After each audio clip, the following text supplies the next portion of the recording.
Hello, everybody. Welcome to the Thursday Checkdown with Joe and Rick. Our show is all about providing you insights on fantasy football while having fun discussing our game with many amazing people in the community.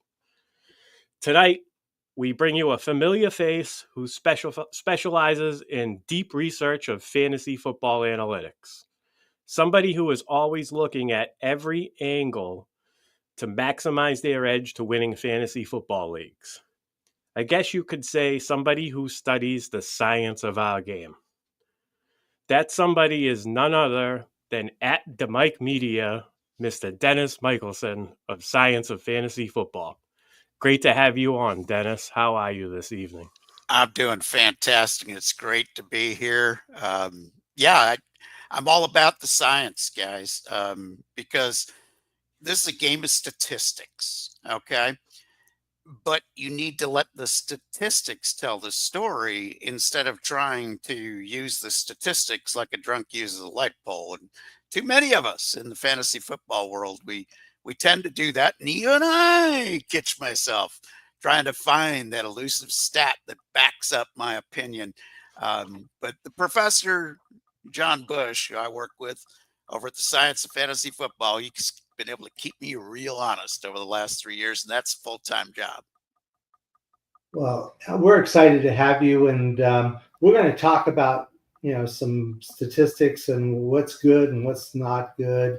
But before that, I think it'd be great to be able to learn a little bit more about you. And so, why don't you tell us your background, where you live, your family, and what you do for work or hobbies outside of fantasy football? Well, I grew up in the Chicagoland area, so I'm a diehard Cubs fan. So, like every diehard Cubs fan, if I look at this glass, you might say, Rick, that it's half full. JC, you might say it's half empty. I say, when is it going to spill? And with a cat up here on the desk, it probably will spill sometime soon. But I studied agricultural meteorology. I was always fascinated with the weather and weather forecasting. I didn't think I'd be a weather forecaster for any length of time. Look at me, guys. Do I have a face for TV? No, I have a face for radio. But I learned along the way that there are a lot of operational forecasting jobs that are out there. And I picked agriculture for a very simple reason. I was accidentally enrolled in both the School of Science and the School of Agriculture. And I learned that studying meteorology through the School of Agriculture, I didn't have to take 2 years of Russian as a foreign language. I said, I think I sign me up for that. I'll go the agricultural route. And ironically, guys, it's ended up being quite useful for me in my current pastime because I'm the farm director of WITY radio here down in Danville, Illinois. I moved downstate a number of years ago, and for the last 6 years, I've been over at the radio station. I was the morning show host for a while, and it got harder and harder to get up at 4 a.m. and try to be entertaining first thing in the morning. So I've kind of semi-retired now, but I'm still leading up the ag department at a great little radio station and getting to use my agricultural background. But one of the reasons I think I got into meteorology is because at a very early age, I get into horse race handicapping.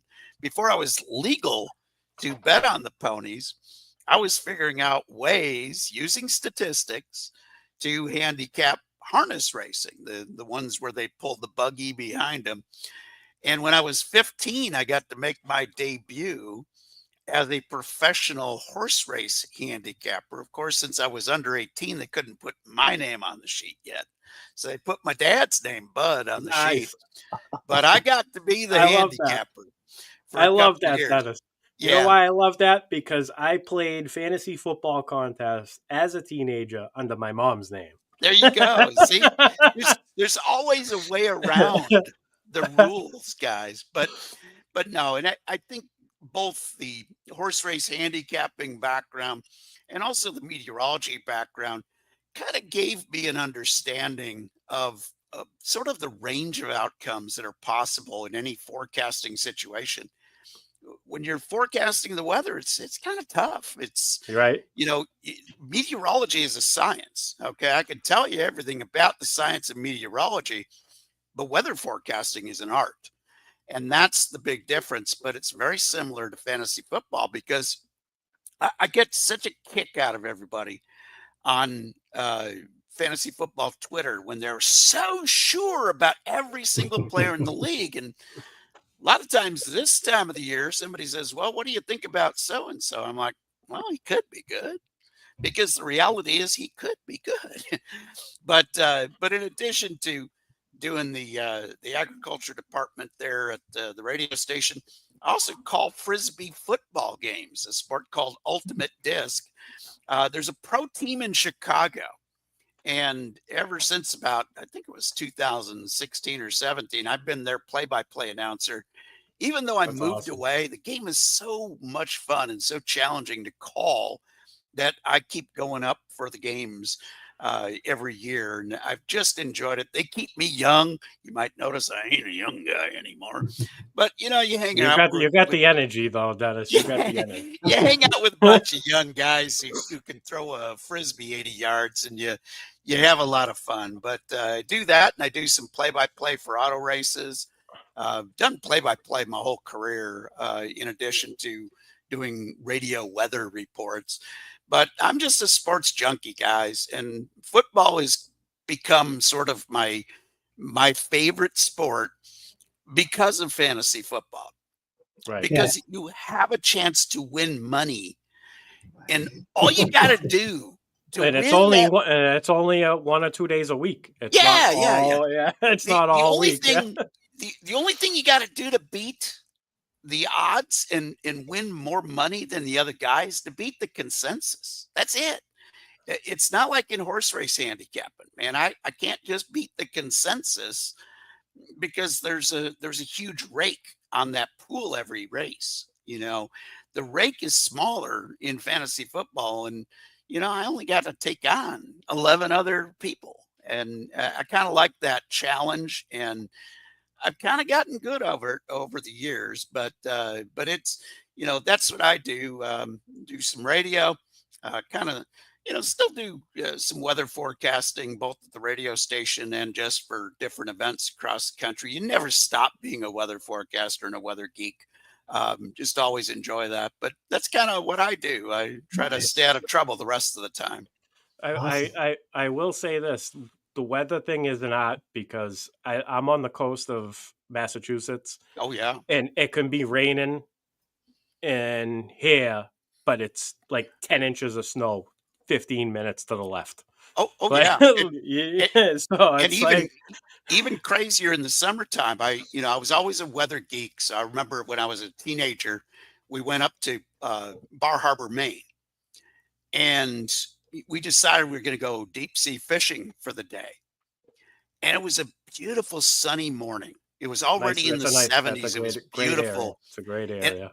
And I'm grabbing this heavy jacket, and my dad's looking at me like, what are you doing? It's a beautiful day. You don't need, jeans and a heavy jacket. I said, Dad, trust me on this one.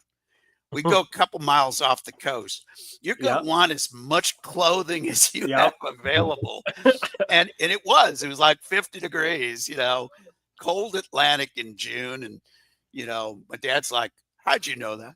I'm like, Dad, I'm a weather right geek. now we're getting 2.2 inches of rain. It's been raining out. JC the other day was like, it's raining here. That means it's going to rain. And it's raining.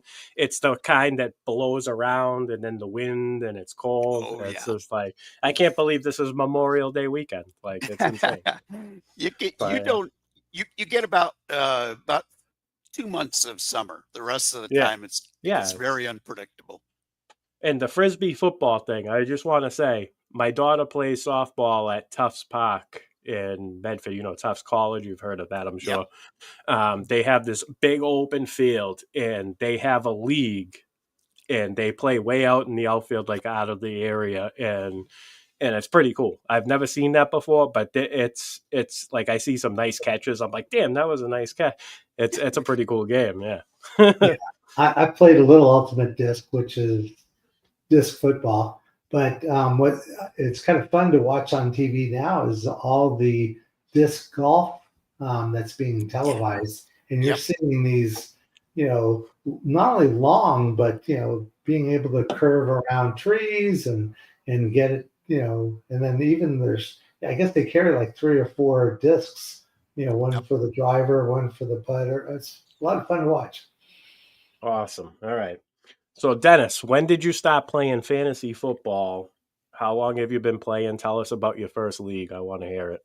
All right. So, guys, I was playing fantasy football before it was called fantasy football.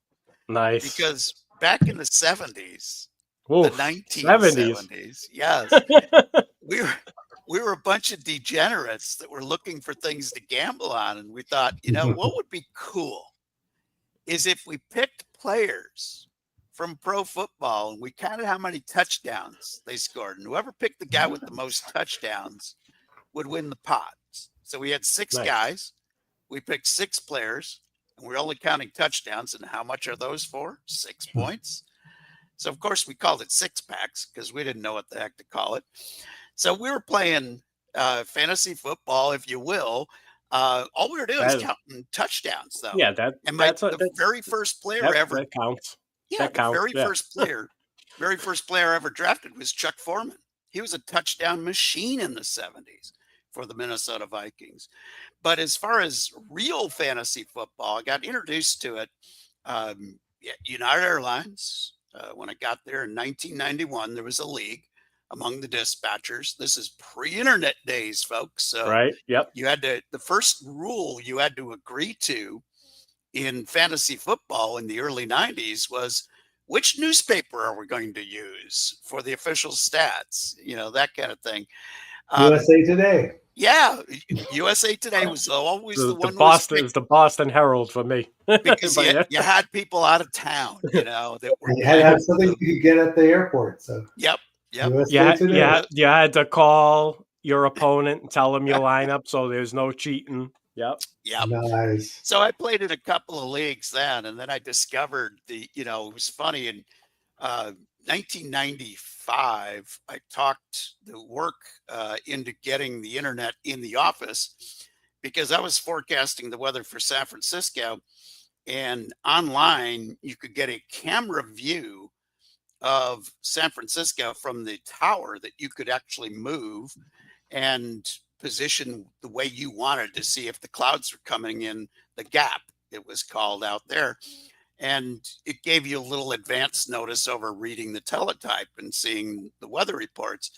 So I got them to do that.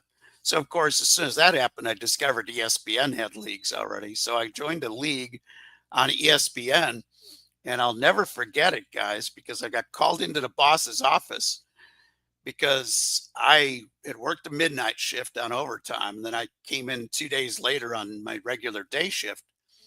And the boss says, I need to talk to you. And he hands me this piece of paper. And he says, do you think this is a good idea? Doing this at work, do you think it's a good idea? And I look at the paper and I hold it up and I'm looking.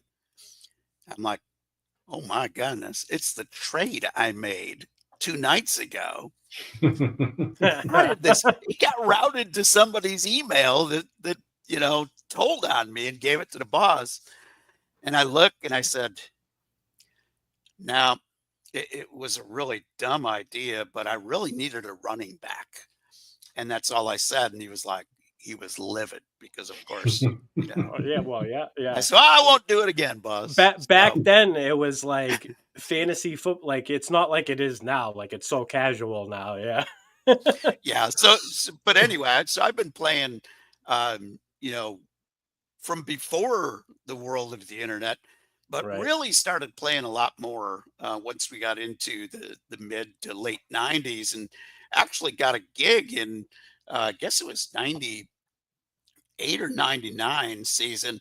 I had some guy that emailed me out of the blue that was in one of my leagues. And he says, you're pretty good at this. He says, I have a website that I write for. Would you like to write for a website?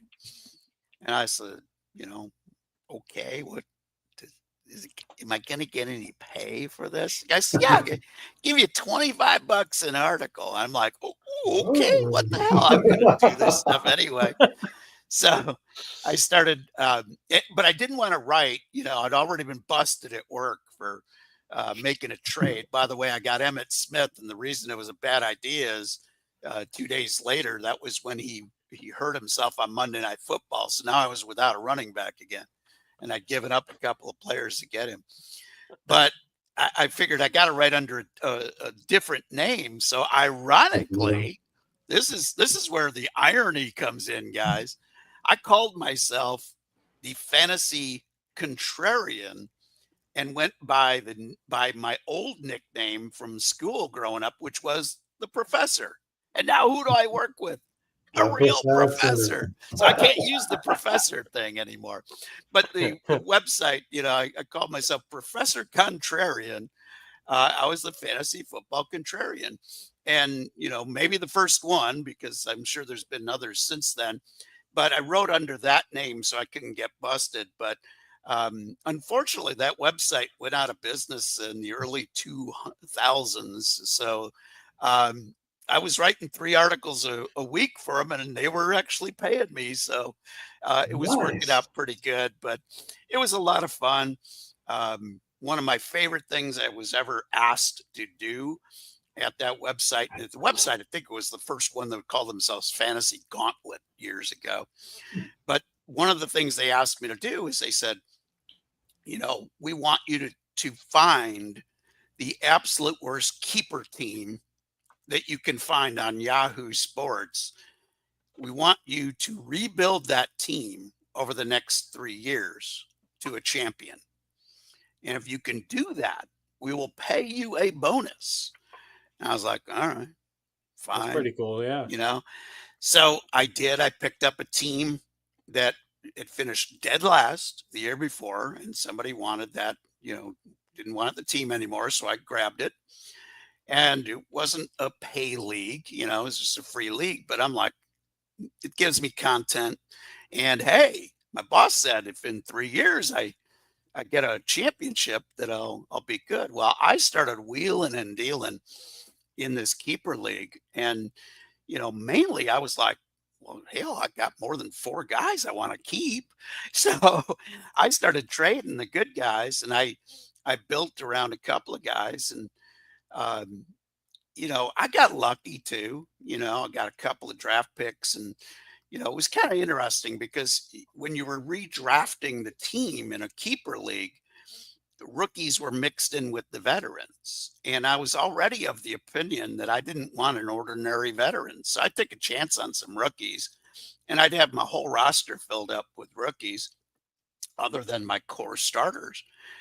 And I got lucky, hit on a couple of guys, and actually won that championship from the 3rd playoff spot the first year that I rebuilt the team. And I won back-to-back championships in that league. And the guy's like, I'm only paying you the bonus once. But that's how I got started. Yep.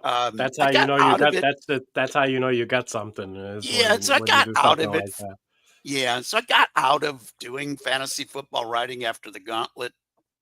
That the first Fantasy Gauntlet website went dead in early 2000s. And I was so busy with life that I kind of got out of playing fantasy football for a couple of years, but never lost the interest and got back into it a few years later. But since the advent of Sleeper, my goodness, they've gotten me hooked now, man. I'm in so many leagues, and it's just crazy sometimes. But I do like to play some Dynasty. I like to play a lot of redraft. I'd like to play a little best ball. I play just about every format that's out there. I haven't tried the Devy thing yet because I'm not crazy enough to want to try to research, about college players and even high schoolers. Yeah, it's good. It's a little tough that way. So, how many leagues are you currently playing in right now? And managed leagues, because I think best ball people don't normally. So last year I had somewhere over 60 managed teams that I was doing, and you really have to have a system to manage that many absolutely. teams. But it becomes a regular thing. And the weirdest thing that I figured out, and I always hear people say, well, I'm in 5 dynasty leagues, so I don't want to join anymore because I don't have the time to maintain them.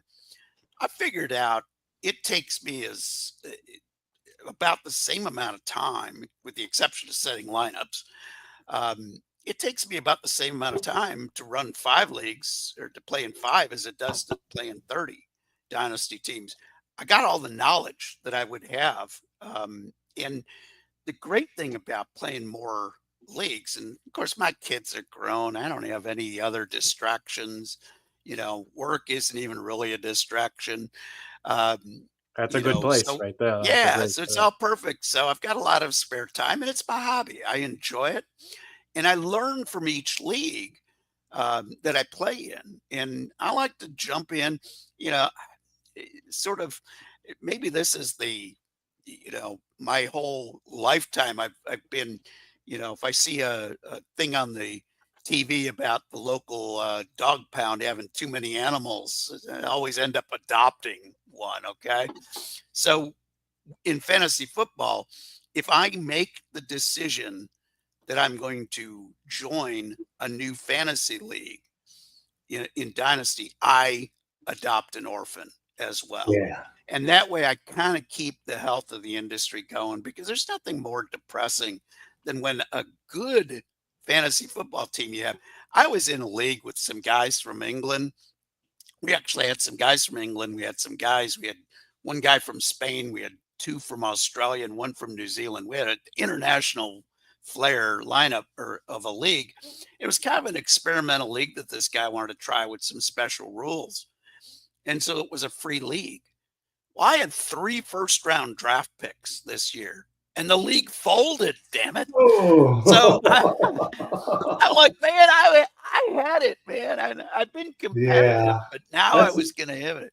But That's there's the best nothing part more of depressing than when the adopting. league folds, even if it's a free league. You took over an orphan in a dynasty league that I'm in last season. You definitely made it better. You made a trade for Jaden Daniels. Yeah. And speaking of that, I came up with a trade to offer you live on air. It happens to involve the best player in fantasy football currently. So I'm going to just throw it out there and offer it to you, and you can give me an answer at any point in the show. You don't have to do it right away, whatever. The offer is, I'm offering you Jamar Chase for Trevor Lawrence, Drake London, and a 2026 first. Ooh. Wow. That's the Wow. That's an interesting trade.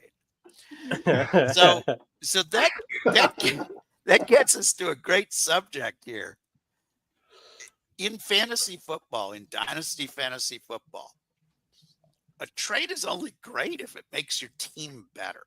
Sure. And so until I sit down and take a look at the team, I ain't sure I really love that trade, but I know it's asking a lot. It's asking a lot, but sounds good. Yeah. So I have a general rule that the more for less the is usually the favoring the less. Yeah, I just actually did close a deal in another league I'm in. This league, I'm really devoid of quarterbacks. I thought I was in good shape going into this season because my second and third quarterbacks were Derek Carr and Mason Rudolph. Not great, but I thought I could Frankenstein together a second quarterback, and Mahomes is my top guy. Of course, Carr retires on me, and now the perpetual, when is Aaron Rodgers coming to town? So I just made a big deal. I gave up 2 players I'm really high on. Gave up Jackson Smith-Njigba and good, Keon Coleman. I got back Baker Mayfield, Devontae Adams, and Calvin Ridley. You won the trade. Short term, I'm looking okay. Long term, that is going to come back to haunt me. But here is the other thing in fantasy football that I can't stress enough. You trade to win today. Okay. Yeah. My running backs are aging on that team. I'm going to be aged out of being a contender. I also have Chris Godwin at wide receiver. He ain't getting any younger. So I'm going to age out with that team. But I got some good young players like Brock Bowers. I've got Waddle, who I think is going to make a comeback this year for Miami. And I've got Jameson Williams, who God love him. He's either going to be a boom or bust guy on any given week. He is boom or bust. That's But his he's nature, my right? last. He's my third and final flex, and we start three wide receivers also. That's a good third flex. Yeah. And I got Bowers, and I got Hawkinson at tight end. It's a tight end premium, so I could even play Hawkinson in one of the spots. I've got a lot of talent, but Alvin Kamara ain't getting any younger. DeAndre Swift might not have a starting job next week. Who knows? But certainly not next year. So I just decided I was like 7th or 8th in that league last year. I just want to make the playoffs. I'm going to roll the dice and go with Baker. You're going to kill me if Keon Coleman ends up being the player I think he can be. And JSN already has. JSN's a top 12 wide receiver right now and could be top 5 with the right quarterback. But, but you can win this league and then worry about years 2 and 3 down the road. So, yeah, the only thing with that trade is I wish I had made that trade before we started the rookie draft, because I would have approached it different. But I've got a lot of young running backs that I've grabbed. We'll see how it works out. But I decided to roll the dice on that. So, I'm not adverse to trades, is what I'm getting at here, so we'll talk. All right. Brad, Rick, you want to jump right into the charity stuff? He covered his journey. I mean, you want to talk about what you're doing right now? You mean like as in Scott Fish? Fish Bowl? So I've played in the Scott Fish Bowl the last 3 years. Me too. Last year, I joined the Chicago Live Draft, and I got to tell you, I'm not sure, watching all the banter on Twitter, if anybody had more fun than we did in Chicago. That was a lot of fun up there. It's so fun. Trust me, it's fun everywhere. Any live draft, people getting together and doing our thing and learning about each other, talking about.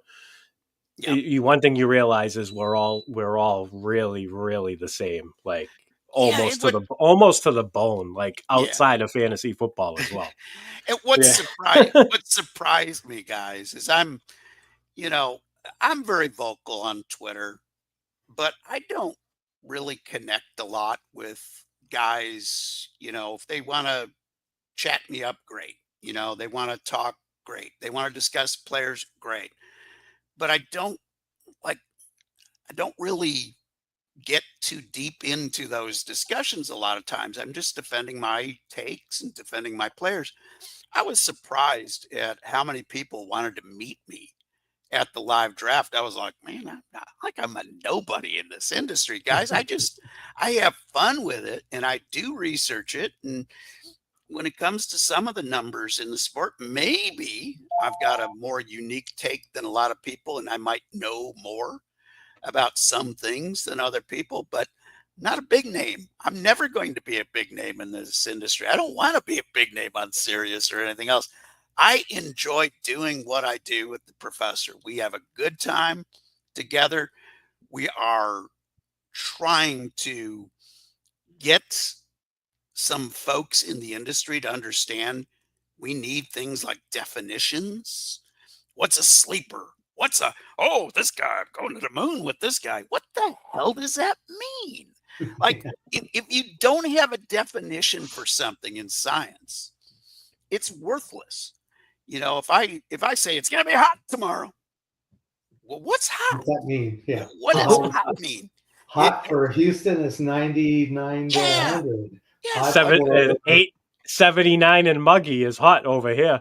Yeah. Correct. So you got to define your terms. I can't just go on a weather forecast and say, big snowstorm coming. Because, like, down in Texas, a big snowstorm would be 5 flakes, okay? Yeah. Up in Boston, it would Which be a we had earlier nor'easter this with 2 year, feet so of we snow. did. You have to define your terms. And in fantasy football, we suck at defining terms. I get such a kick out of people when they'll post a ranking of players, okay? And I'm not taking a shot at them or their rankings, but they'll say, here's my dynasty rankings for quarterbacks. My question, how many years do you look into the future in dynasty fantasy football? And here's the key. There's For no quarter, right answer to that for question. quarterbacks, I feel like it's got to be a longer term assessment. Correct. That's a natural by position. But what's your philosophy in dynasty fantasy football? Do you play to get your team to be a killer 3 years from now, 4 years from now? I don't. I play pretty close to redraft strategy. I want I a agree. team. I shoot for 2. I want 2 years. I want Yeah. to bounce a team back in 2 years. And I will age my team out and take a run at it with the right guys for the next 2 seasons. 2 years from now, I'll worry about trying to rebuild that team. But right now, I want to win money because every year I go into every single dynasty team just to make the playoffs. I will say this, Dennis, though. Over this year and next year, it's not a bad idea to try a productive struggle, because what if the Saints draw the number 1 pick and then they trade up? What if they go and get like Arch Manning and Jeremiah Smith? You know what I'm saying? Like, and you acquire these draft picks, you accumulate these draft picks, and you have a chance to Yeah. to get that. Which is why people are trading for 27s. Yes, instead of 26. Yeah, I Yes, agree. I don't buy that because we have no idea right Right, now. right. There'll be 5 wide receivers and maybe 7 running backs that only the Devi hardcore knuckleheads know who they are. But they'll pop up out of nowhere. Look at guys that pop the other way. Ollie Gordon was going to be a first-round pick. Everybody was telling me 2 years ago this kid was going to be a first-round pick when he came out. Where'd he go in the draft? Mind me Yeah. again. So The odd thing is that the guy that was patient enough to take Ollie Gordon might end up with very good. I was going to say, because you never know. He could get hurt.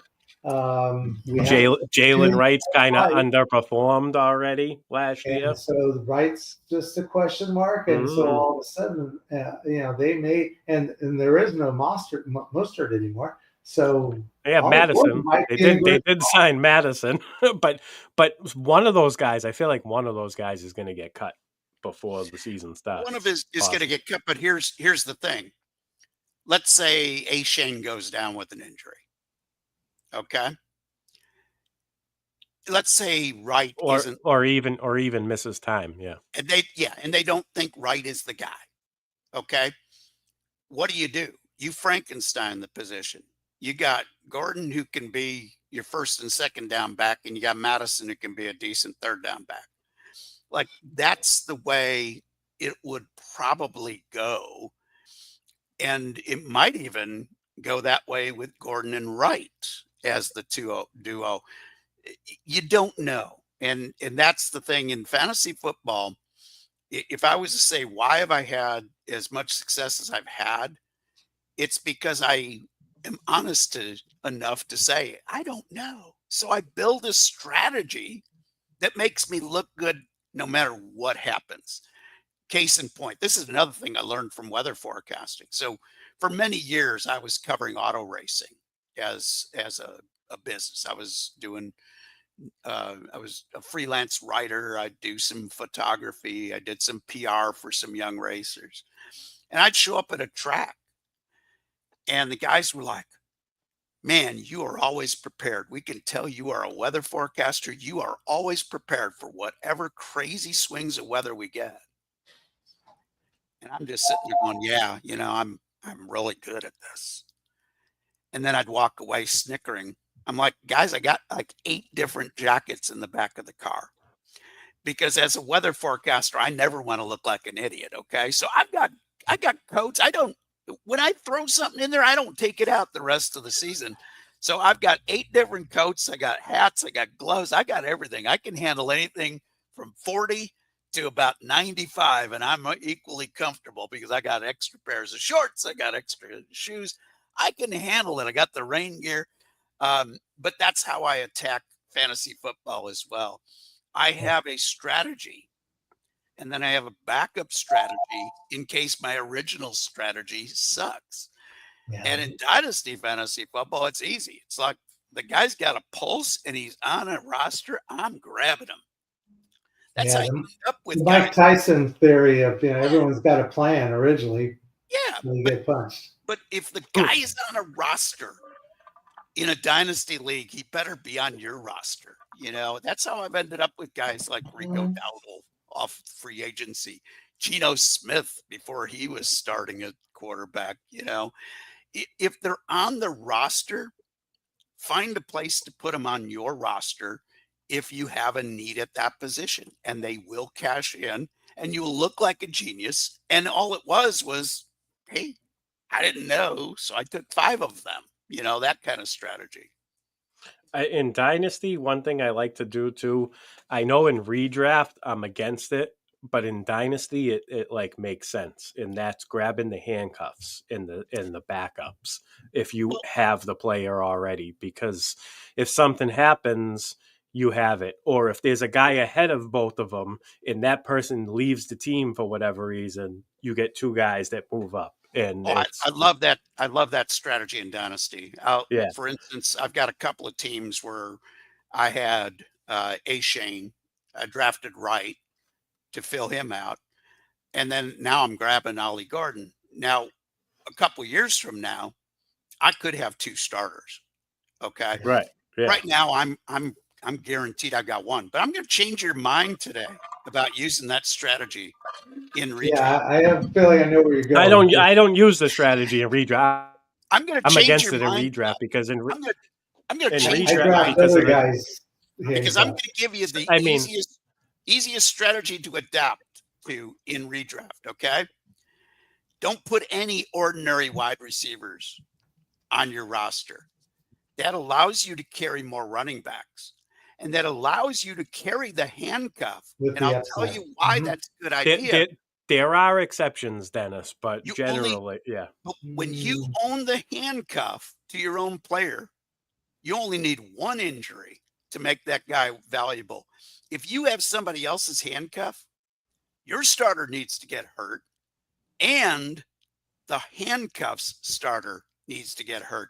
That's why I love having handcuffs, even in redraft. But in Dynasty, I'll put all 3 of them on my roster because I got taxi squad, I got IR spots, I got places to hide them. Generally deeper benches too. Like Dynasty leagues are like 23 to 30 players usually. So. Absolutely. I'm a big fan of getting someone else's handcuff, because if I've got my starter and I've now taken the other person's starter, I've strengthened my team and weakened them. So I'm getting like a mega boost, based on just this is good. Away. This is good in confined leagues, I suppose. It works, Rick. But here's the problem: is they will find somebody else to put in that starting spot. Okay, and sometimes in some handcuff situations, I don't want the damn handcuff. Oh yeah. Handcuff is I'm not going to handcuff value to a RB2. Yeah. For example, I wouldn't be making an effort to handcuff the Cowboys backup running back. Well, right now I'd probably grab 2 of them because one of them is going to end up being worth something. Because last year I'm looking for players on teams that are going to make big differences. And so, are you going to, I'm trying to even think of who the backup in Dallas is. Javonte Williams, Jaden. Well, he's the starter. So yeah, for now. Yep. Yeah. But I'm not even that. People are talking about Jaden Blue. It's like, okay. He's going to have the opportunity. He's going to get an opportunity at some point. And so is Miles Sanders, guy. Yep. Yeah. And Miles Sanders. Miles Sanders is the backup. Yeah. And I gotta be honest, he might still have some juice, Rick. Miles Sanders could still have some. He showed a little bit last year in limited work, so he may not staying on the field has always been a challenge for him, though. Correct. Yeah. Correct. And we're going to talk more about stats and strategy, but why don't we? What I want to know is, how does a guy in Chicago end up a Kansas City Chiefs fan? Well, there's actually a good story behind this. Okay, so growing up late 60s, okay, I did like the Bears because of a guy by the name of Gale Sayers. Okay. I went and saw Gale Sayers when I was a little wee kid, and show you how long ago this was. That's when they were playing football regularly at Wrigley Field. And I was sitting there freezing my butt off, like 7 years old, with my dad in the end zone, and watched Gale Sayers run about 60 yards in total, running back and forth, up, down, to gain about 2 yards on the play. And I said, this guy is unbelievable. When he got hurt, of course, the Bears, in their infinite stupidity, kept using the same strategy, but now with running backs that had no juice. So they became really an ugly team. Well, they were playing such a boring game of football without Sayers, because it was just, run to the right, run to the left, punt on fourth down, throw an incomplete pass, then punt. And I watched this thing called the AFL. Okay. And I'm watching these crazy players throwing the ball down the field. And I loved the Raiders colors, by the way, the Oakland Raiders, silver and black. They had a guy known as the Assassin on their defense. They had a guy by the name of Daryl LaMonica, whose nickname was the Mad Bomber. And they had this slow white wide receiver by the name of Freddie Bolitnikoff, who didn't drop anything that was thrown his way. And then they had a kicker that was like 90 years old, this George Blanda guy, who'd occasionally come in at quarterback still and play. So I became an Oakland Raiders fan. Well, I had a brother that was 6 years older than me. And I'm all excited. I'm a Raiders fan. I'm a Raiders, And he comes home from school wearing a damn Raiders hat. And I was like, I can't have this. I'm 6 years younger than him. He got this from me. I can't be a Raiders fan anymore. So I looked around. I'm like, all right, who's the arch rival of the Raiders? Since he's going to become a Raiders fan, I got to become the fan of the arch rival team. Well, it was the Kansas City Chiefs. And I look and I'm like, one of the colleges that I was always intrigued about maybe going to someday was Purdue University. Len Dawson, the quarterback, from Purdue. Hank Stram, the coach, from Purdue. I'm like, I might end up at Purdue someday. I am now a Chiefs fan. I'm a member of Chiefs Kingdom. And all these years, so that was 1968, I became a Chiefs fan. They won the Super Bowl, 1970. They didn't do shit for 50 years. I stayed a Chiefs fan, guys. But that's how I became a Chiefs fan, because the AFL was just so exciting. They had so many fun teams to watch. Almost became a Broncos fan when my brother came home with the Raiders shirt. But then I looked at the Broncos uniforms and they looked stupid. I like Chiefs, the arrowhead, on the side of the helmet. So I became a Chiefs fan, but that Purdue connection when I was already looking at, Purdue, because I was a weather weenie all the way back then. And I was like, if I go to school to study weather, I might go to Purdue. I kind of like Purdue. And one of my best friends, his dad went to Purdue. So I was always watching Purdue football and basketball when I was a little kid. So that's how I became a Chiefs fan. It was the Purdue connection in part, but mainly because I couldn't look and be a fan of the same team as my brother. So I started a Raiders fan and became a Chiefs fan for life. Nice, I like it. Nothing like a good sibling rivalry over football too. Now he was a Cubs fan and I was a Cubs fan. So well, you got a lot. You being from Chicago, I gotta say, just because I know what it's like to watch a team not win a World Series for a long time.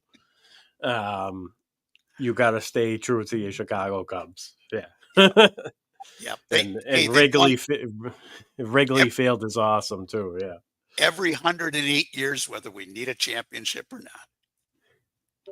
One thing was true. Theo Epstein brought you guys a World Series, and he brought us a World Series. So that guy's got to go. He's got to go down as the best general manager in baseball history for that. I think he has to go to the Hall of Fame for breaking two curses: the curse of the Bambino and the curse of the Billy Goat. Nice. I just want to ask you one Chiefs question, and then we're going to go right into the other stuff because we've been going for a little while now. I just want to know if you're in on Patrick Mahomes this year. His ADP is appetizing, I will say that. But are we in on Patrick Mahomes after 2 disappointing seasons? Yes, somewhat. Okay. So here's the story. When you look at a player, you've got to look at a couple of things, and especially a quarterback. Okay. Quarterback, is he gonna win you weeks with his legs? Mahomes doesn't do that during the regular season. He does that in real close games during the regular season, but he waits until the playoffs to use those legs. So he's gonna have to throw passes, touchdown passes. So then I look at the last 2 years for Mahomes when he has been not good in fantasy football. His MVP index that I like to use, which is kind of a measure of consistency, 100 is great for quarterbacks. I want 100. Last 2 years, he ain't been 100. He was in the 80s last year, 75 the year before. But why was he there? Is because the Chiefs suddenly had a top 5 defense. They didn't need to score 40 points a game anymore. Right. And Reed is like, man, I'm going to keep this team healthy for the playoffs. I know I'm going to get there. I'm going to have a good enough seed without running my guys into the ground. We're just going to try to keep my running backs healthy. And I'm just going to score 19, 20 points a game and be happy and win ugly. That's what they've done the last 2 years. Their defense. Mahomes is really good as a game manager. Really good. Absolutely. Yeah. Absolutely. And teams took away the deep pass, man. Everybody's playing too deep on them. They're saying, hey, beat us short. Well, he'll pepper them short and beat them short. Mahomes will adjust to whatever you do against him. But suddenly, he doesn't have to score 40 points a game. Okay, he doesn't have to throw 4 touchdowns a game. He just has to keep from blowing a game. And he's really good at doing that. He is good at that. Yeah, I will say that. If you look at any of his turnovers, they come early in the game, generally. Or when it's a desperation throw at the end of a game, which hasn't really happened much for the Chiefs in the last few years. But for Mahomes this year, I got him about 7th, 8th.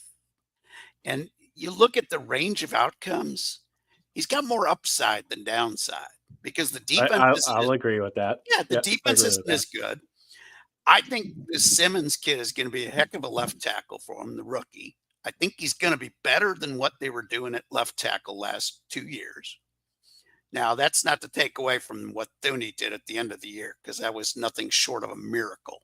being able to move over from left guard to left tackle and play as good as he did.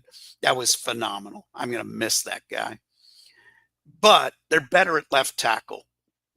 They're probably better at right tackle this year because they've got options over there if they need to get rid of the perpetual, illegal motion machine they've got over at right tackle.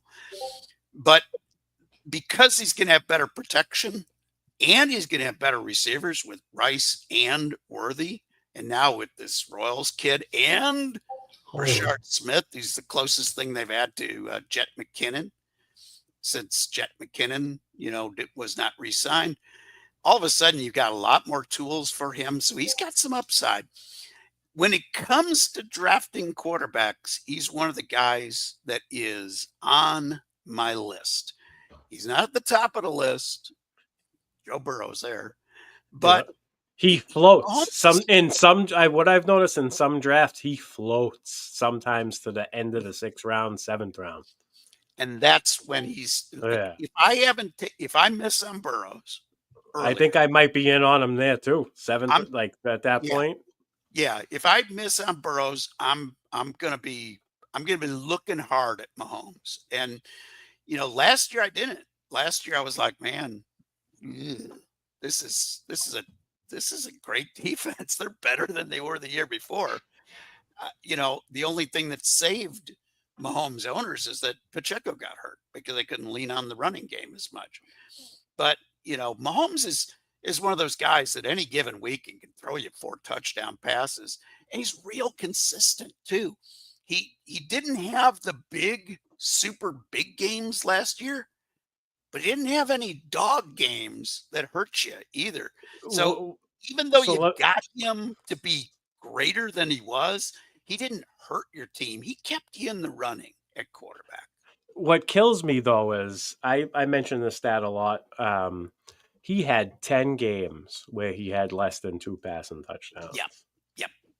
That's not what you drafted him for. No. So I think he can only go up. So if you're scoring him at the 6-7 turn and you build your team properly, I think you're looking good with him right there. Yeah, I've got him as maybe I might be start coming around on him this year if he's fallen to that spot. Yeah, and I don't like him in the 5th. I would never take him in the 5th. No, and that's actually how you got to build a quarterback. Is you've got to think, where am I going to grab my quarterback? And that's how you build your team. And that's so I like that style of build that you look at. Hey, if I want this guy, here's where I have to take him. That lets you know how the rest of your team build is going to go. All right. Rick, you want to take us into the oh wait, no, that's my part. Sorry.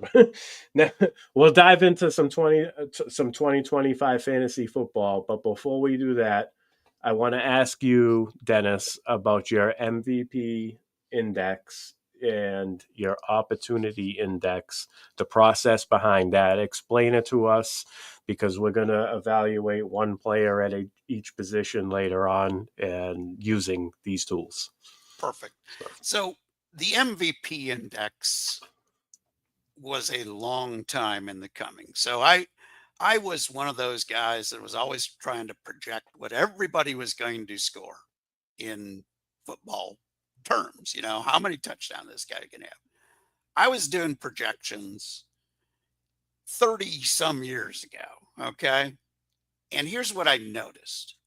As I was getting better at doing projections, my return on investment was not improving. And I'm not a very smart guy, guys, but it dawned on me that because I came from fantasy baseball, which I had been playing longer than fantasy football. Well, that's been around. Yeah, that's been around since the 70s. It's been around a long time. And I was playing that rotisserie style where it mattered how many home runs somebody had. So we don't play rotisserie fantasy football, guys. We play week to week. Points, yeah. So why was I concerning myself with year-end stats in a weekly game. So that was the first, quarter that dropped on me going, whoa, I've been an idiot for so many years. So it took me 10 years to realize that. And that's why on fantasy football Twitter, I'm always telling people, hey, I got the bad reputation of mouthing off saying year-end points are worthless in fantasy football. And not worthless, but ain't worth as much as you think they are. And points per game are deceiving as well, because here's simple math. 2 plus 2 plus 40 is equal to 14 plus 14 plus 14. And now people hear that and they say, well, I want that guy who scored the 40 points. Oh, that's great. But the first 2 weeks, when he scored 2 back to back, what are you doing with him in week 3? You're probably putting him on your bench, right? Because you're like, shit, yeah, that's so true. And now 40 points blows up on your bench. Now you take him back off your bench and he scores 4 or 5. Then he scores 4 or 5. Then he scores 4 or 5. Now you have no idea what to do ever. What do you do again? Now you put him back in your lineup. You lived with it for a couple of bad weeks. Now by about week 7, you're going, I'm sick of this guy again. He's screwing me over. You put him out of your lineup and he goes blowing off for 35 points. So you look like an idiot because the only 2 games that he had that were worth anything, you had him on your bench. That's why math matters. Points per game doesn't. 2 plus 2 plus 40 is equal to 14 plus 14 plus 14. Maybe that guy who scored 14 points didn't win you the week, but he didn't lose you the week, right? So that's how the MVP index came into being, because as I'm making this great revelation that year-end stats don't matter because we're not counting all the stats, we're only counting weekly stats. I read an article by a guy you might have heard of. He's a little famous in the fantasy football world. He's got this little get-together in Canton, Ohio that we all seem to love. Bob Lung, the godfather. Never heard of him. The godfather of consistency. I read some of the stuff that he was saying about consistency, and I had the same attitude of everybody else. You score 2, then 40, then 3, then 5, then 15, then 25. There's no such thing as consistency in fantasy football. I was measuring it the wrong way. Bob Lung taught me how to measure consistency. I took it one step further. Now, I'm not saying it's better than Bob Lung's consistency guide, because if you want something great on that's already good enough. Yeah. That's great. That is the Bible of consistency. But it dawned on me that players do 3 things every week to your fantasy football team if they're in your lineup. They make you win the week by having a huge points game, right? They make you lose that matchup because they put up a donut hole or 2 points or 3 points. Right. Or they just kept you swinging. They kept you in the match because they were around the median performance for their position, or maybe just a little bit above. So I said, I had this aha moment, because I started looking at consistency the way a lot of people do. Top 12 finishes. Oh my God. That's it, man. I want the guy who scores. He's an RB1 more weeks than the other guy. So I started doing the math, and I realized that sometimes the difference between RB1 and RB12 is maybe only 3 or 4 or 5 or 6 points. And other weeks it's 30 points. And then the difference from RB12 to RB36 some weeks is huge, and some weeks it isn't. So you can magically be an RB12 on any given week, and maybe you had 7 points. You sucked, but the rest of the league sucked worse. And it was a bye week, so a lot of teams were off. So I started looking at it and saying, I don't care if this guy finished as one of the top 12. Did he help my team win? Did he score a lot of points? Did he score very little? Or did he just score around the median? And so I did the math, looked at what median point production is at running back and wide receiver. It's about 12 points a week. Okay. Give or take. One season Mhm. it's more, one season it's less. But if you look at the last 20 years, maybe 12 points. That's about it. If you look at it, and people are surprised to hear that because I say, hey, did you like the fact that your starting running back gave you 15 points today? And they're like, oh no, I wanted I 25. I no, wanted 30. I love the guys that get 15 all the time. The RB2s are great Give RB2s me right there. Yeah. 15 all day long, and I will be Yeah. happy because somebody's going to blow up and have a big game. So that's how the MVP index was born. It combines those three things that a player can do every week. And it looks at their good games. It gives them a point for that. It looks at their really great games. It gives them another point for that. And then it takes away if they have a really sucky game. And I set the numbers the same for running backs, wide receivers, and tight ends, even though tight ends are not going to score as many points. But we have this thing called flex starting positions where any of those guys can come into play. So I compare the tight ends against the wide You receivers and the That's running good. back, I like that. It's a great process. just so you know. And you're comparing Mhm. them against their other, tight ends. Well, here's the thing. A couple of years ago, Travis Kelce would have finished like third or fourth among wide receivers. That's what I'm saying. That's how you identify tight ends you can flex. Correct. That's But great. it's Yeah. very rare. But combining Yeah. that into an index, and I did that about 3 years ago. I was always looking at these for 10 years after I decided that, year-end points didn't matter. Points per game didn't seem to make any difference. And consistency mattered, but I wasn't sure how to measure consistency. I was measuring it all against median, but that number didn't tell me, is this a guy that scores a lot over median or just barely? So by combining the three about 3 years ago, I realized, man, I'm on to something. This is upside consistency, and that's what we want in fantasy football. And here's the other thing. It appears at some positions to be much stickier than year-end points and points per game from one year to the next. For instance, years ago, a guy like Amari Cooper, he'd pop up on your top 12, right? At wide receiver, total points for the whole year. But if you look at his consistency, he only Not beat good. the Yeah. median about 55% of the time. And it didn't matter what team he was on. That's what he was. So the consistency number versus the median isn't as volatile. And therefore, it kind of is a good predictor from one year to the next. Now, I take it one step further in that I try to forecast the current season. And I don't do that with just one static number. Okay. I look at a player like Mahomes and I say, okay, what has he done over the last 5 years? Here's where his low is, here's where his high is. And I come up with a range. So for Mahomes this year, I've got a range of 75 on the low side. To give you an idea, that's about QB 12. Okay. And on the high side, I got him at a 135. He's done that number before, guys. He's done 150 before. I don't think he'll be quite to there, but 135 is good enough to put him in the top three. Okay. That's his range of outcomes this year. That's his range of logical outcomes. Obviously, his range of outcomes is 0 to a record setting number. We're looking at logical outcomes and we're trying to get it in about an 80%. 80% of his seasons, this is where I think he would fall.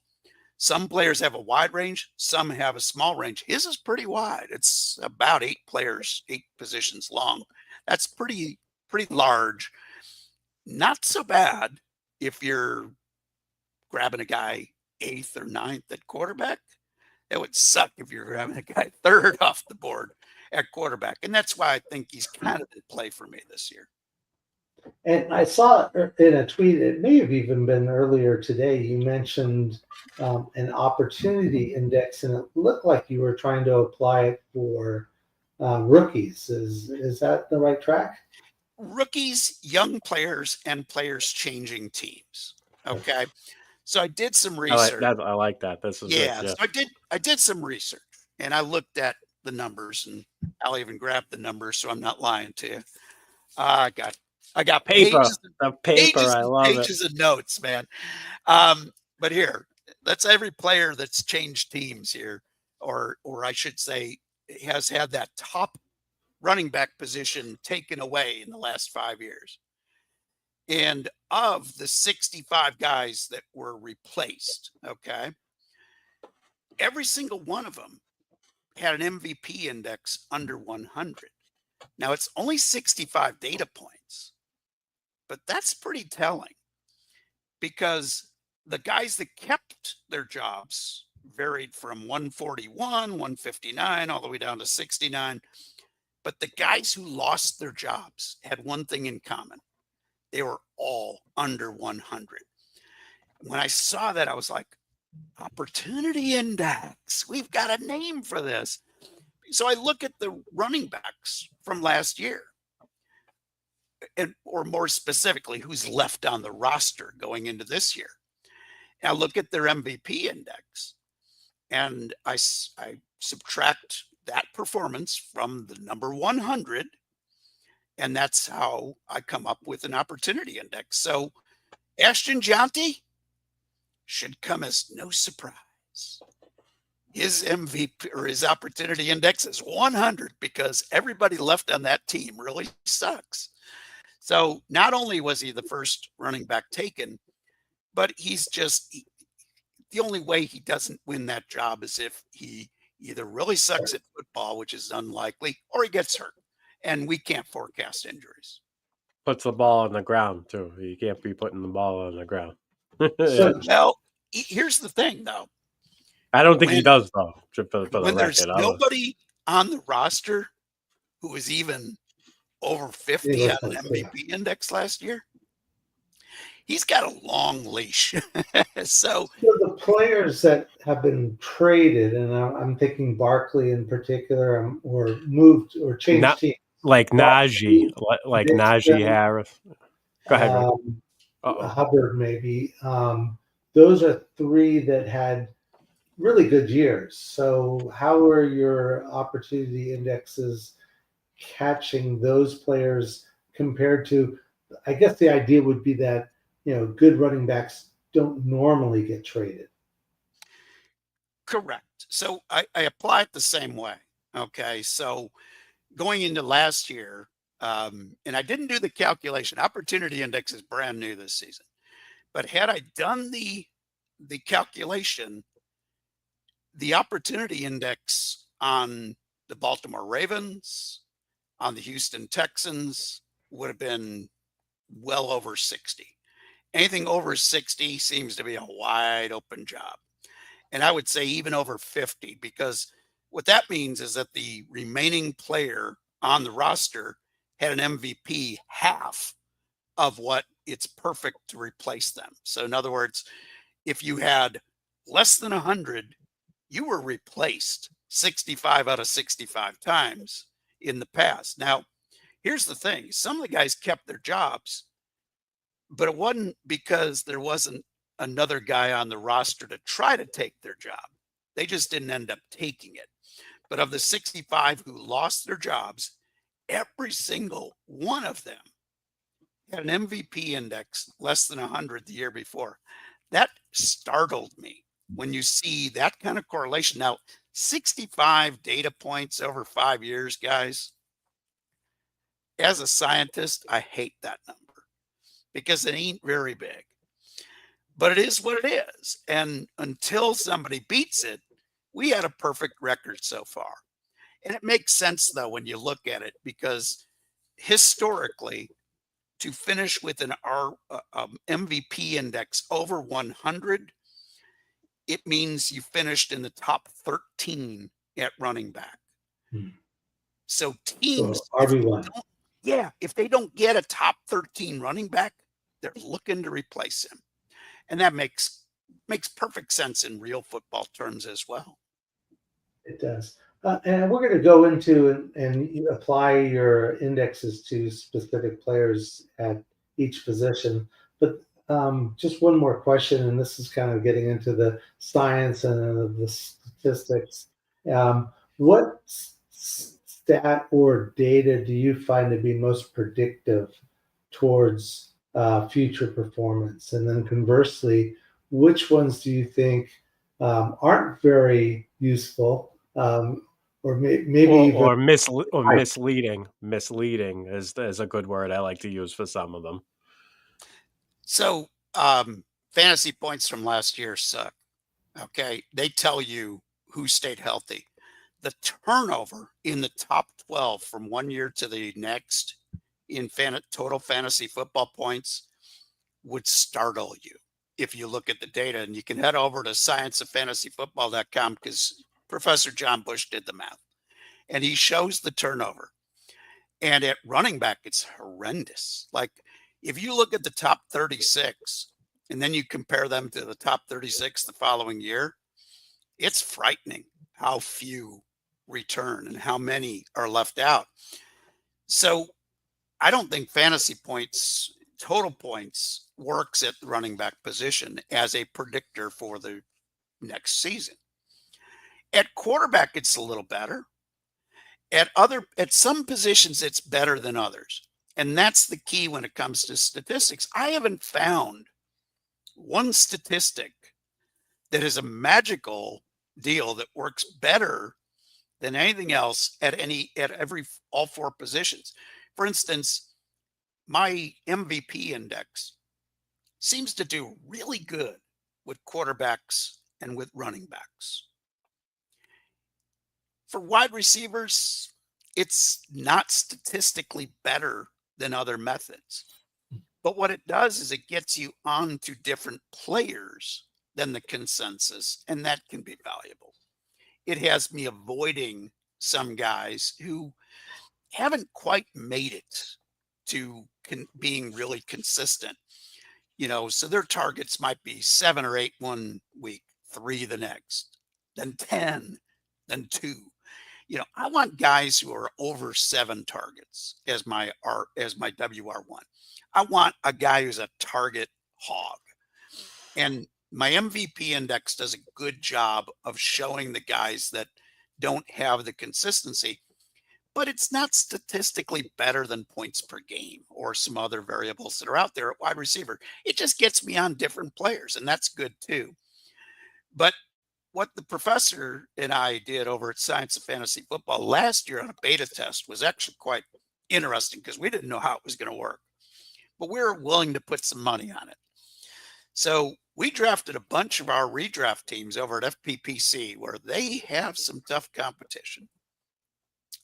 We used a method of combining 6 different metrics.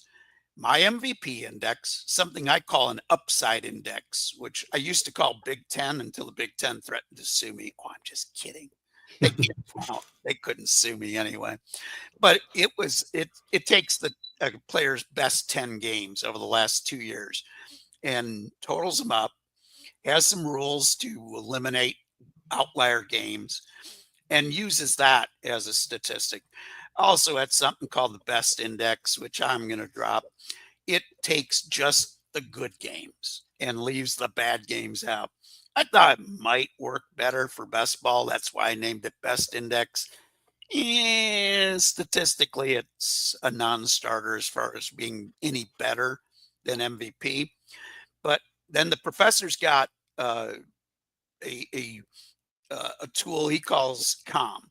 It's counts over median.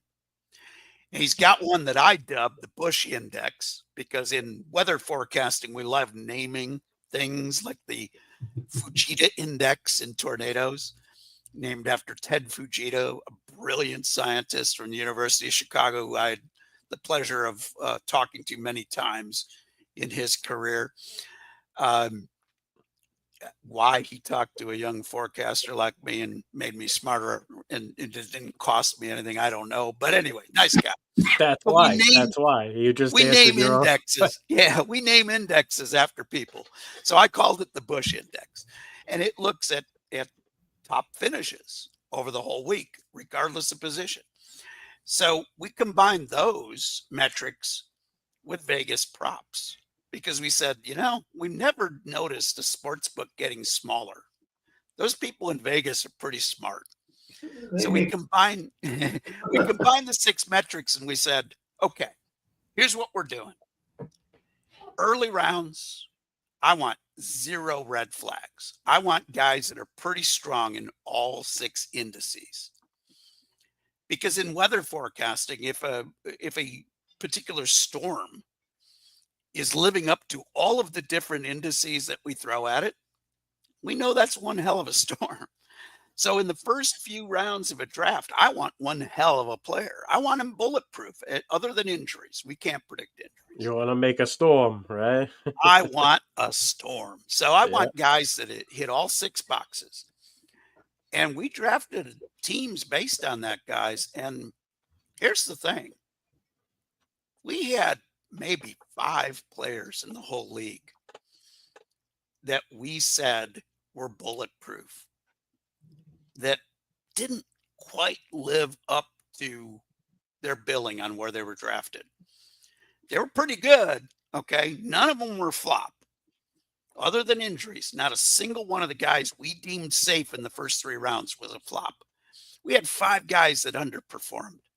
That wasn't bad, but we were picky, okay? And then late in a draft, the farther you go into the draft, the more we were only, hey, give me 1 green flag and I'm happy, because we were looking just for upside. And we understood that with 6 different ways to look at players, that each one spotted something slightly different. So if I had a guy that had 2 or 3 green flags, I didn't care if he had 3 red flags. If I'm drafting him in the 10th round, he's got 3 green flags. What the hell is he still doing on the board in the 10th round? That's how we approached the draft. And we were incredibly successful because we were able to grab some guys that people weren't counting on. And then by forecasting my MVP index, hit on guys like Chase Brown and Bucky Irving and Brian Thomas Jr. Those were guys that were going later in drafts that I was like, man, these guys shouldn't be going later in drafts. They have the opportunity to be strong players because there's not much in front of them. Or in the case of Bucky Irving, he's going to be the number 1 or 2 running back on that team, guaranteed. And that's all I want when it comes to running backs. If he's coming later in the draft, if he's second on the depth chart and can work his way up to 1, that's a guy I want on my team. But that's how the indexes work. But as far as other statistical tools that I've seen out there,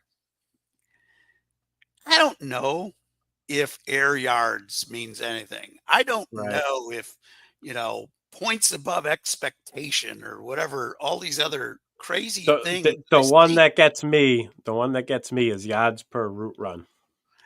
Yards per route run. All of these, what they've done in the past is they've caught a player.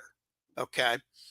It's just like some of these great minds in fantasy football who will rebuild their models on rookie wide receivers because their rookie model didn't catch Puka Nacua. Guess what, guys? You probably won't catch another Puka Nacua. I will say this, the eye test had to catch him because when you watch him play, it doesn't matter what the numbers are. If you saw him run the gauntlet at the combine, when I watch the combine, I keep another notepad, okay? And if I've never heard of the guy or I haven't seen him enough in college game, and I see him and he did something really good or really bad in the combine, I scribble the name down. Mm-hmm. Now I can go research him more. I had Nakua's name down. And then when I saw he went to a team where they did not have Tutu Atwell and Demarcus Robinson, where's the competition to get up to the 2nd spot on the depth chart? It was non-existent.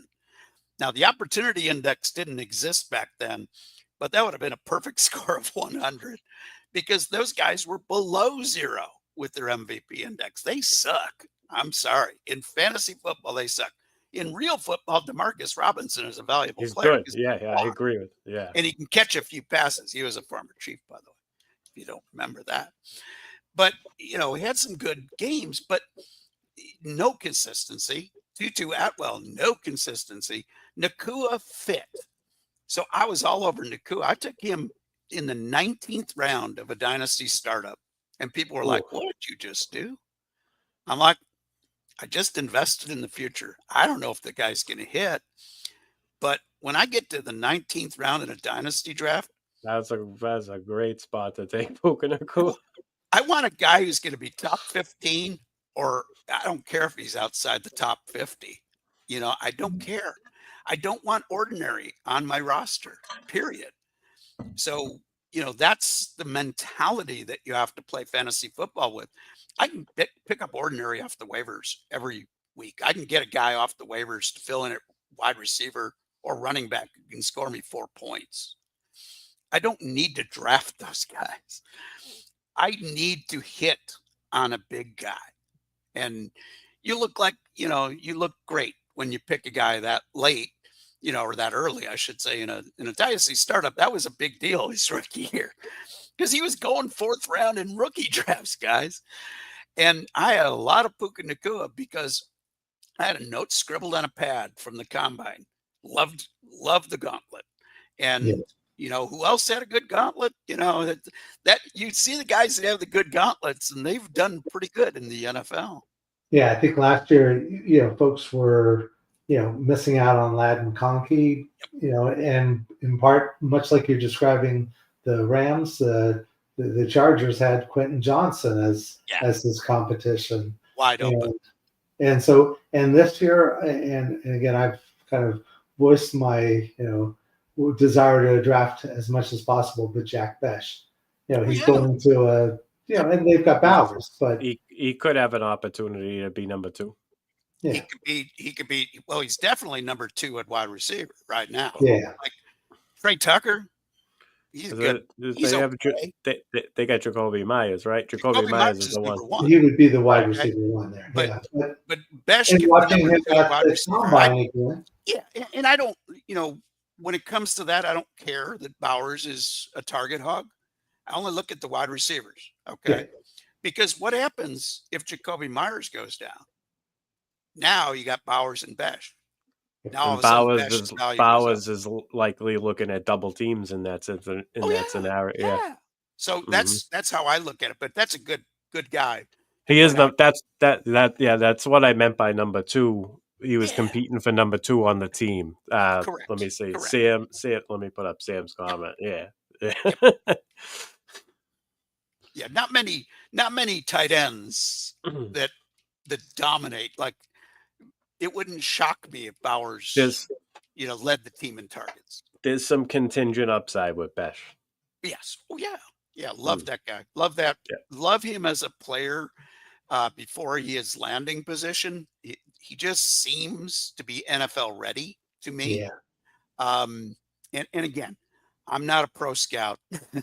I don't even pretend to be a pro scout. I don't put rounds, I don't put a 3rd round or 2nd round grade on guys. I don't have a freaking clue. But when he played football, he looked like he knew what the hell he was doing to me. So did Trey Harris, is another guy that I like the way he plays the game. Another guy, Jaden Higgins, another rookie who in college, I'm like, wait a minute. Where do they have this Iowa State quarterback going in the draft? Oh, he's only a sophomore and nobody thinks much of him.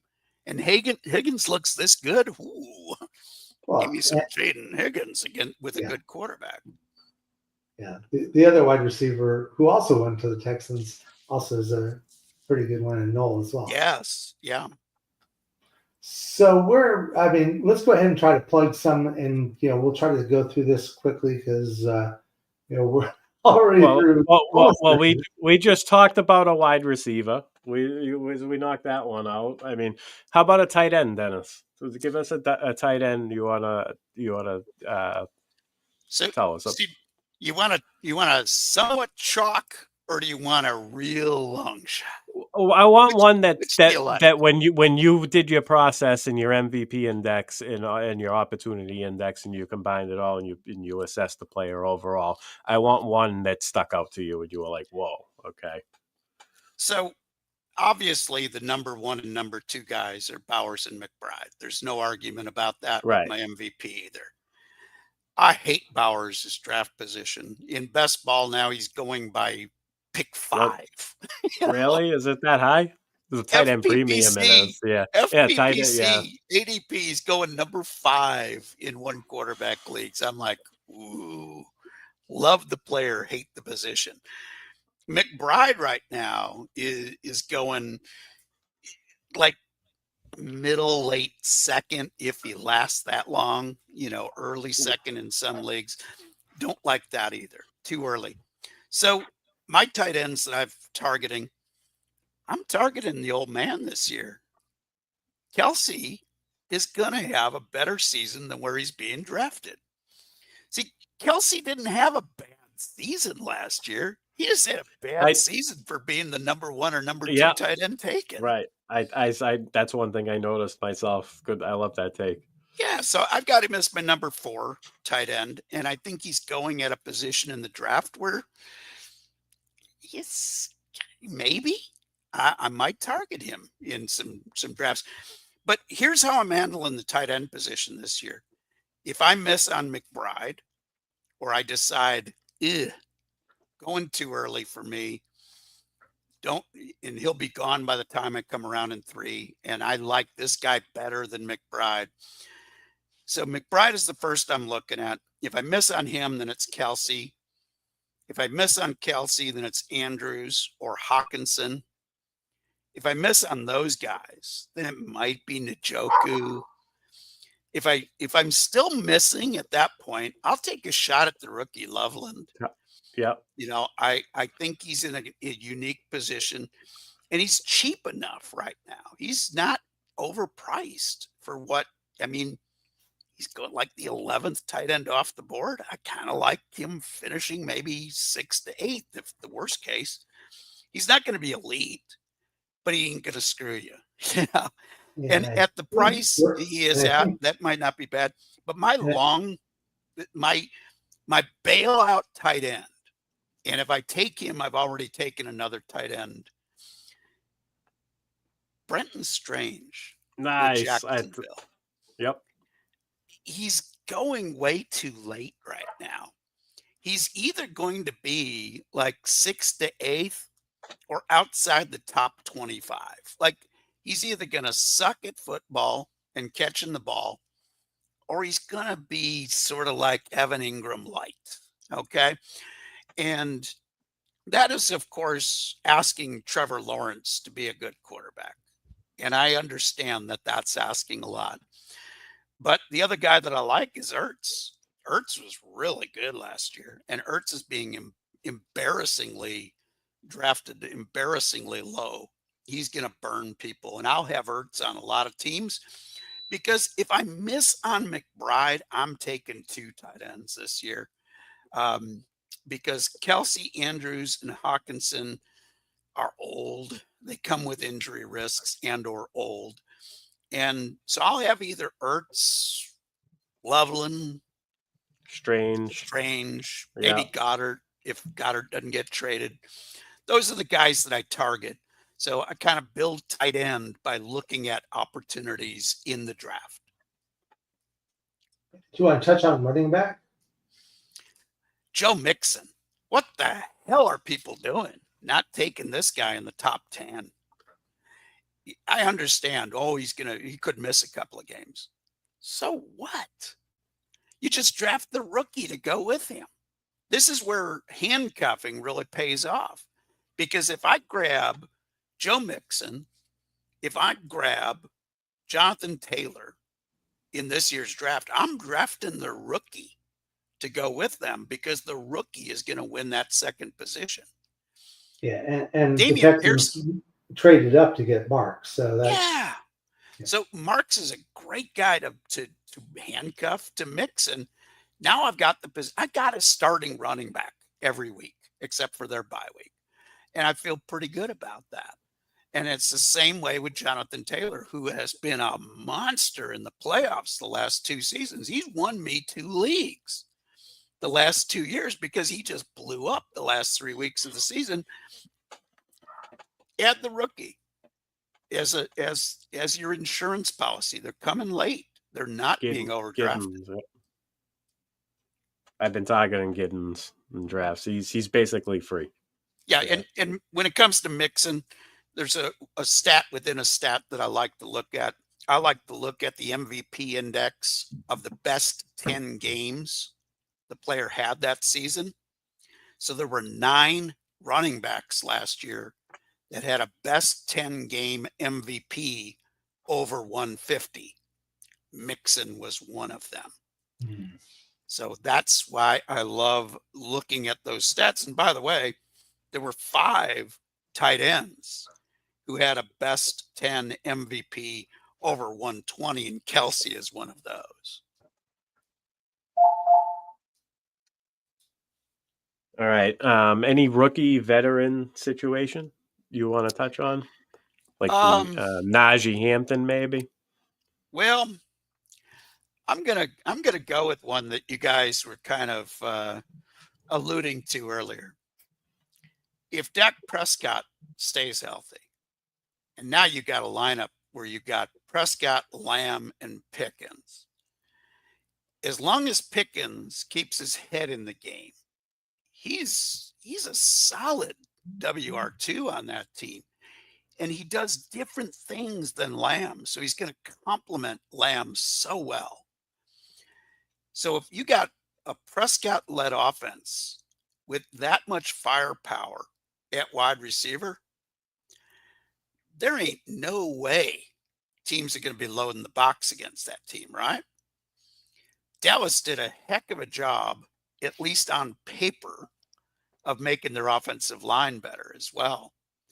Now, all of a sudden, if they get back to being able to run the ball, you've got Sanders or Blue to go with Javonte Williams.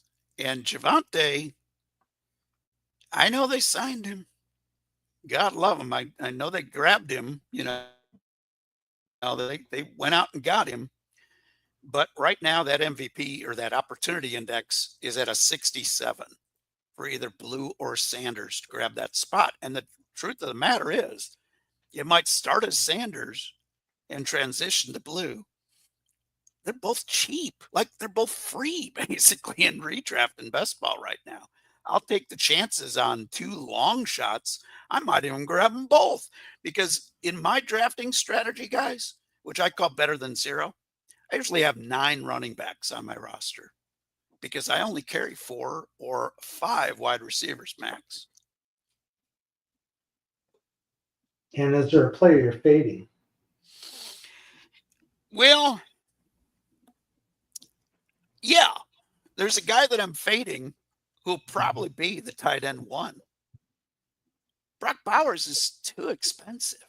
Like, when I fade a guy, like the only other, the joke I've made is people will say, "Who are you definitely not drafting this year?"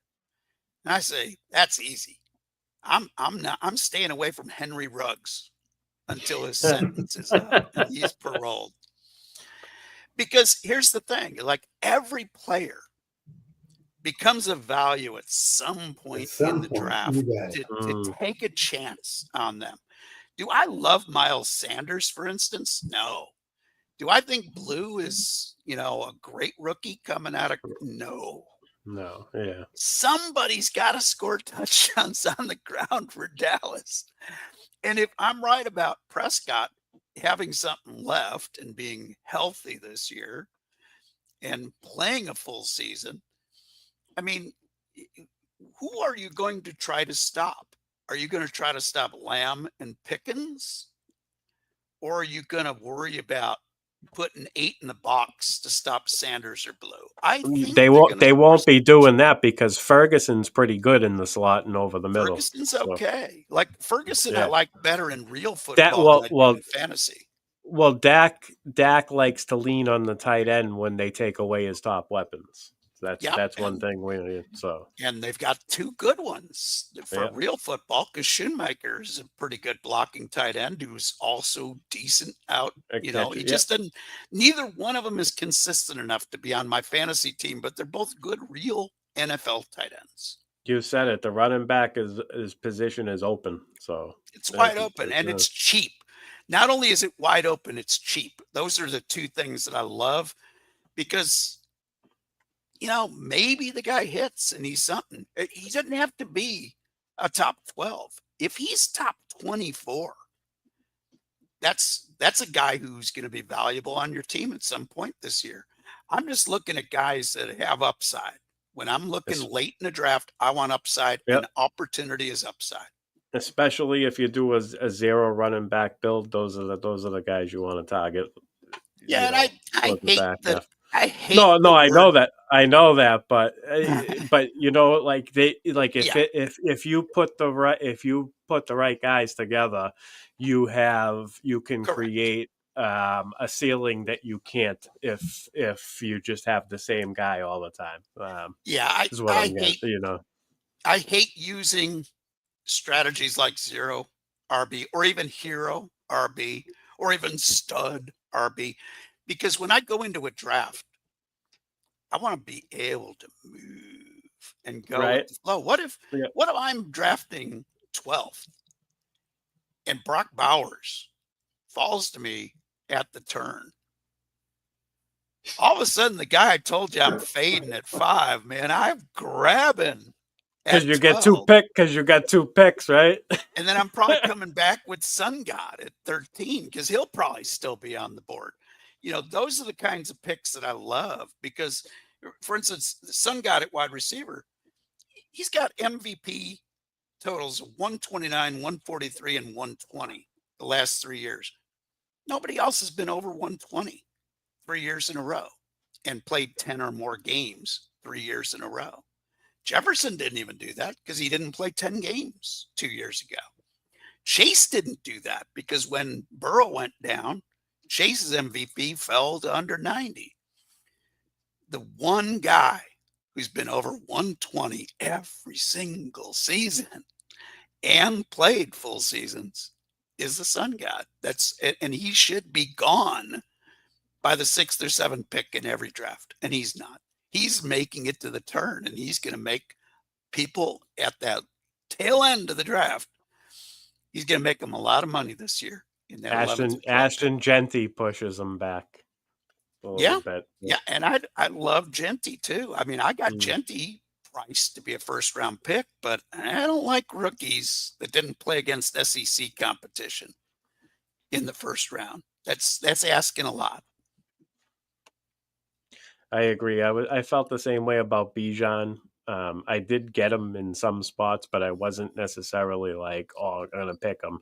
Yeah. It was like the Sun God wasn't available, and it was Bijan or AJ Brown or something like that. And I was like, I'll just take Bijan. Oh, well, while you brought up Bijan, another notepad. Okay, so I did another study. And Bijan Robinson name, who's a guy that I've got priced as one of the top 2 running backs. I got him and Gibbs 1 and 1A. Me too. I can't decide which one I like better. I know. I agree. They're both equal. Mm-hmm. Well, so I did a study. I looked at every running back over the last 5 seasons, 250 touches or more. You know what the magic, and that's receiving, receptions and carries. So I'm looking at how many times they touch the football. This shocked me because when I did that math and I looked at who increased and decreased the next season on their MVP index, all 14 guys from 20 to 21, 21 to 22, 23 to 23, and 23 to 24. All 14 guys that finished over 310 and played a full season the next year went down 310 touches, and they all went down. Small sample size, only 14. You knew it. I told you I didn't like in the 60s for the other study. I hate 14 even more. But 14 for 14, over 310 touches, and Bijan was well over that number. It doesn't mean they were busts the next season, but the average guy dropped by about 10 to 20%. If you drop from 10 to 20%, you won't drop out of the top 12. But if I'm drafting a guy number 1, I'm not happy if he finishes 8th or 10th, right? If I grab a guy 6th and he finishes 8th, not as big of a deal, right? So I'm looking at touches, and Bijan's high number of touches concerns me, because what I did notice on all of those guys, their touches went down the next year because the coaches were smart enough to say, hey, I got to keep this guy alive. I cannot wear him out. And I think Atlanta's going to have a better team. So I think they're going to have some games where they've got the game in hand and are not going to need to ride Bijan quite as much as they did last year. So still love him. He's a top 2 guy, but he's got that small red flag by his name that I don't like guys that are going to have That's a need a little perfect take. history. Yeah. That was my concern for him coming in. I felt like it would take him a year to adjust to the NFL contact, and that's kind of what happened. I feel like it, and Arthur Smith kind of knew it too, and he didn't put. That's why he mixed it up in the red zone like he did, and he's just not. I feel like it was he was looking out for Bijan's like long term, and I think you could just tell. And they didn't do that last year. So no, they were riding him all the well, way. yeah, he found his groove. He got his sea legs with it, and that's why year 3, everybody, he's top 2, like you said. Yeah, but I'm a little worried. A little concerned. Yeah, I agree. Not that he's going to be a bust, but they're going to lower the volume this year, which is going to lower his overall value on a weekly basis. He is still going to have more big weeks than anybody else. Well, that, we can talk for hours on players and on statistics. We have to bring it to a close. You got somewhere to be, Rick? Actually, I do. So let's go ahead and call it. That's why I asked.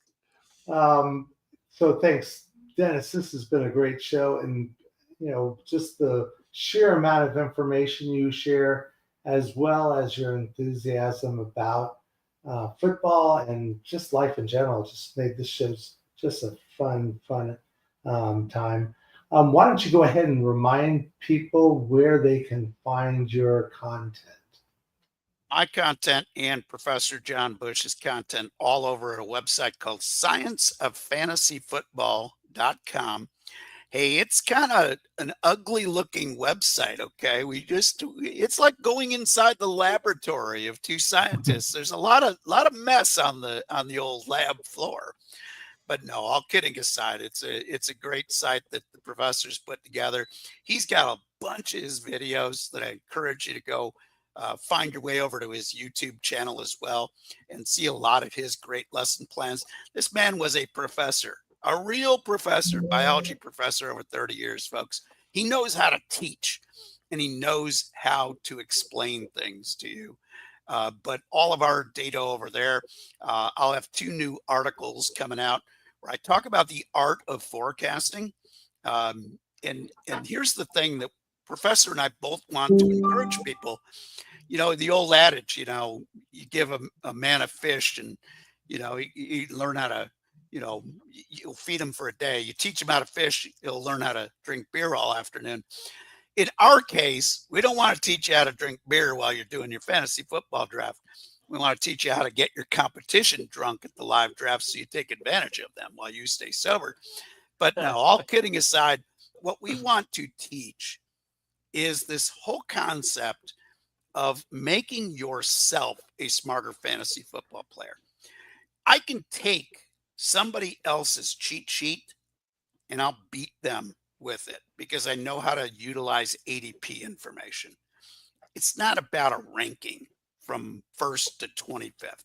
It's how you use those players and how you use the strategy.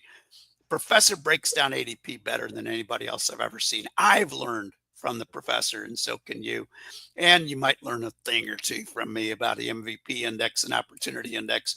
all over there at Science of Fantasy Football. Also hit me up, DMike Media on Twitter.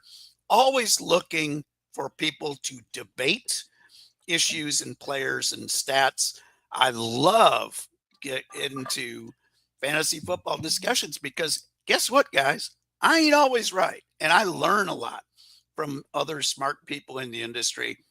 But if I encourage anything else this year, learn how to do an adaptive style draft, either from me by heading over to scienceoffantasyfootball.com and learning about my better than zero concept, or a guy by the name of Mike Reedy over on Twitter. Mike is fabulous. He also has an adaptive style of draft. If you learn how to do only one thing this year, learn how to be adaptive in your draft, and you will win more money. Agree, 100%. That's great. Great info, Dennis. All right, so you can join us next week. We're gonna have Chuck Bass as a guest. I'm really looking forward to this. He's one of my favorite Twitter ex-presences. I always like, if I'm in a bad mood, I see something he posts, it makes me smile. And that's what I like about him. I can't wait to meet him out on there and talk some football with him, and probably numerous other topics. And I want to thank the chat. The chat was really lit tonight. Sam, Angie, Sniper Mel, as always. I'm sure there was a couple more, but my wife was even in there talking about my trade. So think about that trade. Think about that trade. I'm in on that one. Send me a reminder on sleep. I need the depth, so I'm looking to sell Jamar Chase. Well, I'm interested, so let's talk. All right. And that's it. Appreciate you coming on, and thank you, everybody. We'll see you next week.